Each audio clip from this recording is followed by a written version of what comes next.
You've probably heard the phrase, "old habits die hard," right? It's often used to reinforce the idea that breaking bad habits is a slow, painful, and seemingly impossible process. But what if I told you that quitting bad habits is actually a lot easier than you think? I know it sounds too good to be true. After all, how many times have you tried to quit something? Maybe it's smoking, overeating, procrastination, or even spending too much time on your phone, and found yourself back at square one, frustrated and defeated. Here's the thing, it's not the habit that's the problem. It's the way you've been approaching the habit and the mindset you've built around it. Quitting bad habits isn't about willpower alone. And it's not about forcing yourself to be perfect. It's about changing your approach, understanding your triggers, and creating small, actionable shifts in your daily routine that can make all the difference. In today's video, I'm going to show you why quitting bad habits is not as hard as society makes it out to be, and how you can begin breaking free from them, step by step. So, if you're ready to take back control of your life, let's dive in. Step 1. Understand the real reason behind your habit. The first step in quitting any bad habit is understanding why it exists in the first place. Many people try to quit smoking, junk food, or procrastination without ever addressing the root cause of their behavior. What need is this habit fulfilling? Is it stress relief, boredom, a sense of comfort or familiarity? Bad habits are often coping mechanisms. We use them to manage our emotions, escape from discomfort, or fill a void. For example, you might be overeating to deal with stress, or procrastinating because you're afraid of failure. These habits are your brain's way of seeking comfort or avoiding pain. By acknowledging the reason behind the habit, you take away its power. You no longer see the habit as something uncontrollable or irresistible. You realize it's just a solution to a deeper issue. And once you understand that, you can start finding healthier ways to meet that need. So, sit down and ask yourself, what does this habit do for me? What feelings or needs does it fulfill?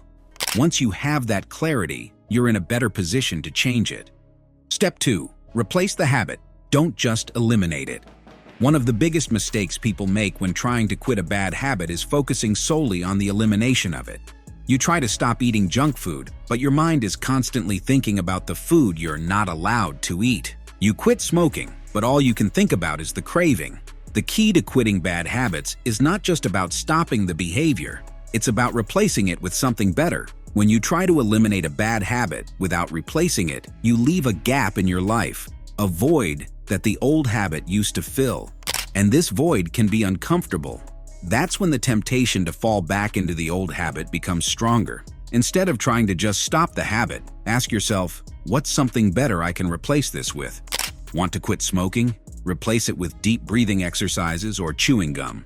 Want to stop binge watching TV? Replace it with a hobby, like reading, or take up a physical activity like walking or yoga. Find something that gives you the same emotional payoff, but in a healthier, more productive way.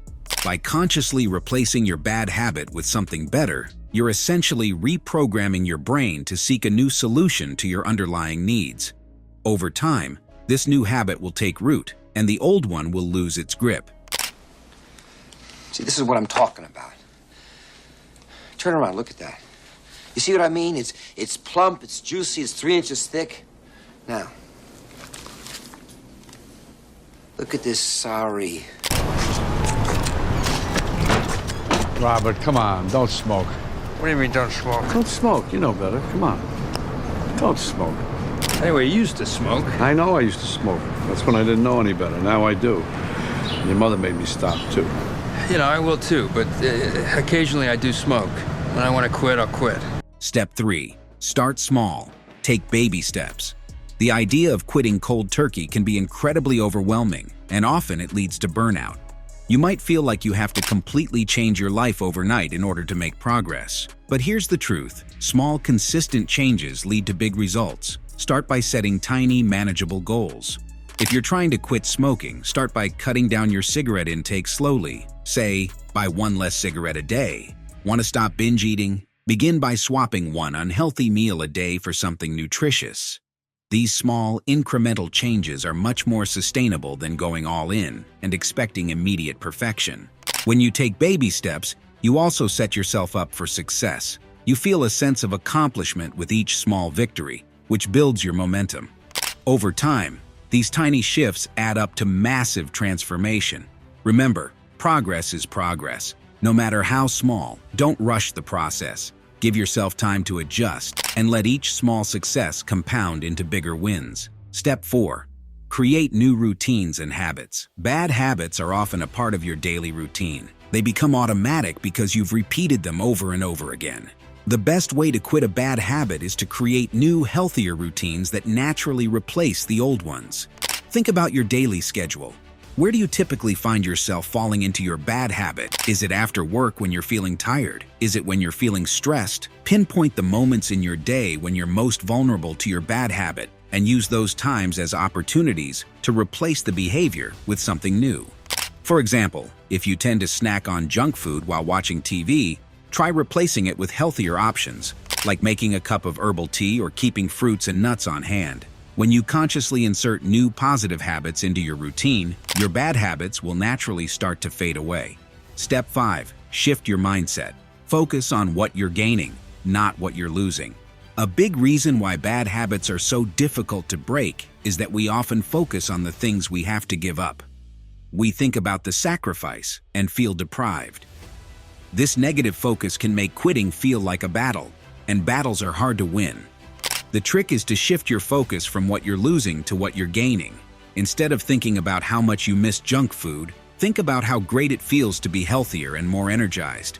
Instead of focusing on how hard it is to stop smoking, think about how much more money you'll save and how much better you'll feel physically. When you see the positives and shift your mindset, quitting a bad habit feels less like a loss and more like a gain. You're not depriving yourself, you're giving yourself a better, more fulfilling life. Step 6. Accountability is key. Accountability can be a game changer when it comes to breaking bad habits. Tell someone about your goal and ask them to check in on your progress. Whether it's a friend, a family member, or even a support group, having someone who holds you accountable gives you that extra layer of motivation to stay on track. Sometimes just knowing that someone is rooting for you and will notice if you slip up can be the push you need to stick with your new habits. But make sure you pick someone who will support you without judgment. Accountability isn't about guilt, it's about encouragement and motivation. Step 7. Be kind to yourself. When you slip up, lastly, one of the most important things to remember is this: don't beat yourself up if you slip up. Breaking a bad habit isn't a straight path. It's more like a winding road with a few bumps along the way. It's completely normal to experience setbacks, but what matters most is how you respond. Instead of spiraling into guilt or frustration, use the setback as an opportunity to learn. Ask yourself what triggered the slip-up and how you can adjust your approach next time. Self-compassion is key to long-term success, and when you treat yourself kindly, you're more likely to stick with your goals in the long run. Conclusion: quitting bad habits is easier than you think. Quitting bad habits is often easier than you think because it's not about sheer willpower. It's about understanding the root cause, replacing the habit with something better, starting small, and creating a supportive environment.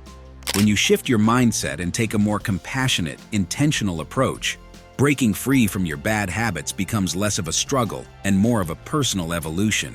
So, take a deep breath, trust the process, and remember, you're stronger than any bad habit. You've got this.